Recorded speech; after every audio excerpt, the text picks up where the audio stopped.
ഈ കട്ട്ലേറ്റിന്റെ കാശ് ഞാൻ കൊടുക്കുന്നുള്ള ഉറപ്പില്ലല്ലേ ഇത് ഓർഡർ ചെയ്തേക്കണേ അല്ലേ?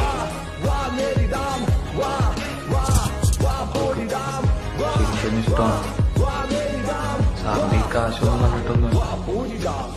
ഇനിയിപ്പോ സാറിന്റെ സമ്മതമില്ലെങ്കിൽ അവൾക്ക് ഇഷ്ടമാണെങ്കിൽ ഞാൻ അവളെ തരാം.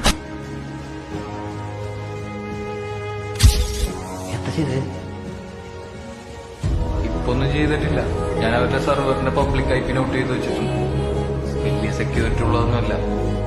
വീട്ടിൽ ചെന്നിട്ട് എന്തെങ്കിലും ചെയ്യാൻ പറ്റുമോ നോക്കട്ടെ. അപ്പൊ ഇതിന് അർജന്റായിട്ട് ഓഫീസ് വരെ വരണം. നമ്മുടെ സോഫ്റ്റ്വെയർ നിങ്ങൾക്ക് പ്രശ്നം വെച്ചിട്ടുണ്ട്. അപ്പൊ ബ്രാഞ്ചിനൊന്നും വർക്ക് ചെയ്യില്ല. വിനോദൻ എന്നെ ആ പെരിയാറിന് അവിടെ നിന്ന് ഡ്രോപ്പ് ചെയ്യണേ. അവനാ പെരിയാറിന്റെ സെർവർ കത്തിച്ചു. കാർഡ് വേണം.